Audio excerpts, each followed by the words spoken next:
So when it comes to the Chinese political system, it is not a democracy, but it has elements of democracy. And if we're going to look at Xi Jinping's rise to power, we need to actually understand the Chinese political system. In Australia, where we're recording this, it's pretty straightforward. We have a state government and a federal government, both are independent of each other. So there's areas, the Constitution outlines the division of powers. States have the right to do this, federal has the right to do this. So state has education, federal has the army. Basically, in the Chinese system, there's no state and federal. So the state government or the provincial government, which is Chinese versions of states, they answer to the federal government and they are under the control of the federal government. Dominic Perrottet, our premier, is not an employee of Anthony Albanese. In the Chinese system, you are. So what happens is basically at the local level, you vote for a local representative for local council. Okay? Yeah. It's the local People's Congress.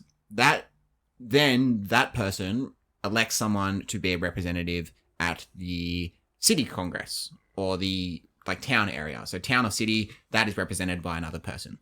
That person then appoints someone to represent them at the provincial level. So our equivalent would be a state, but provinces in China. Mm-hmm. Then the provincial government elects someone to represent the province at the National People's Congress, otherwise known as the NPC. Oh, I love that. I'm a huge fan of that. So following me so far. Yes. So it goes up. So imagine... And so are you saying that, say, a group of cities will nominate someone for their province and then... Yes. Is that how that's... Yeah. And then a group of local will nominate someone for their city Yeah. and so on. Yep. And so... And it's more like, depending on the size of the province, it's often more than one... It is more than one person per province. Yep. So... Is it a by population, say, so determine how many how many per province? Yeah, exactly. And the provinces are also divided much closer to population than Australia's are. So you look at Shanghai, it's a tiny province. But if you go out to a province like Xinjiang, which is really far in the west of China, it's a huge province. So it naturally falls much more in accordance with population than Australia's does anyway. That's not where the system stops though. So that's not how the system works entirely. The president of the National People's Congress is the president of China. That is largely a figurehead position. It doesn't actually contain heaps of power. In recent years, it's become more powerful because it's getting merged with the chairman of the party and it's being merged with the general secretary of the party. But typically, that's not where power comes from. In the same way that the Queen doesn't hold any real power, theoretically. Gough Whitlam episode might say otherwise. Begs to differ. Yeah. Now, what the National People's Congress does is they create laws. It's like Parliament, okay? They can create laws. They can also appoint someone to be on the state council. So they elect an entire other house of Parliament. Imagine the lower house electing the upper house. So that's kind of how the system works, okay? So the National People's Congress elects the state council. And then the state council, it's like a horseshoe. So it then goes down. The state council then elects a provincial council, who then elects a town council, who then elects a local council. So it's such a circular form of government. And as opposed to in Australia where we elect the upper and lower house from the ground up. Is that what you're saying? Yeah. And so Xi Jinping, he was elected at one point, but that's going back to the 70s. And then he's just worked his way to the party. Now, how you get up the party, there's another branch called the Politburo. Now, communist countries typically have this arm of government. It's the inner circle.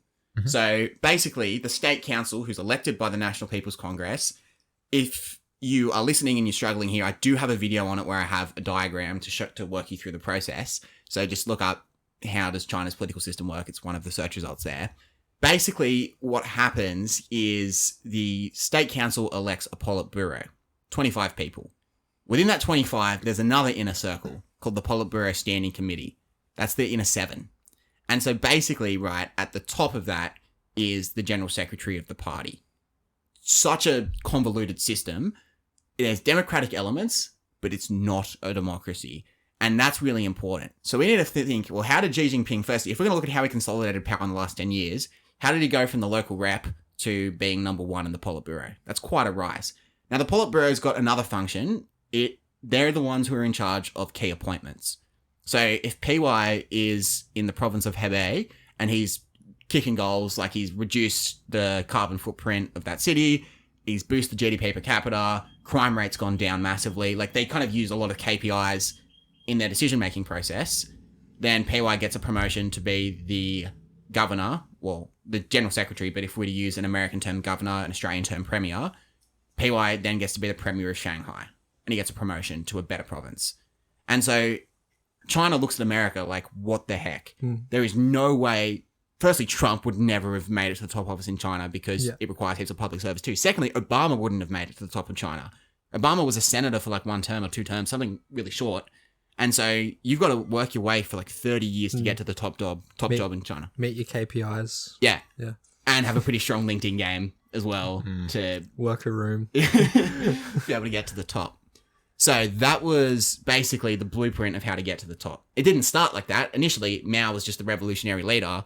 But since then, we've had enough years of the Chinese Communist Party in power to actually have a pretty well-established footprint of how to get to the top.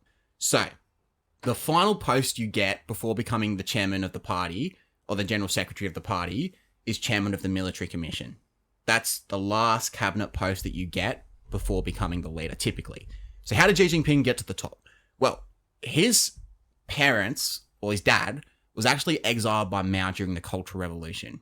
That means nothing to you right now because we don't want to get into the Cultural Revolution in too much detail. Basically, it's kind of like Mao's purge within the party, but he frames it very much as an inner-party revolution. And a lot of key people get exiled from the party that are seen as rivals to Mao's leadership. Xi Jinping's dad was one of them. And so Xi Jinping's got a kind of a history of his family's been in politics before. And so in the 1980s, he is the deputy leader for a county called Zhengding. So that is in the province of Hebei. So basically, like, we're recording this, as we said in the Whitlam episode, Southern Shire, like being the deputy mayor of Southern Shire Council. That's kind of where Xi Jinping starts. Yeah. He then becomes the leader of the county. So he then becomes the mayor. Then he gets sent to better or more prestigious counties in the province of Fujian. And then he becomes the leader of Fujian. So now he's like a premier or a governor, to use our Western equivalent. Of like is that a state or a province? Yeah, province state. Then he gets to be the leader of a better province called Zhejiang. And then he gets the big provincial post. And we guess, what's the big province in China? I think I've said it before. Shanghai. Beijing? Shanghai. Damn. Yeah. Is Beijing the capital? Yeah, Beijing's the capital. So it used to be a place called Nanjing, but then when the communists came to power, they moved it to somewhere within their area of territory, which was Beijing. So Shanghai is considered to be one of the most prestigious provinces, usually one of the last you get before you get into the Politburo. So in Australia, right, our Premier Dom Perrottet, you would assume he's not going to end up as the Prime Minister of Australia.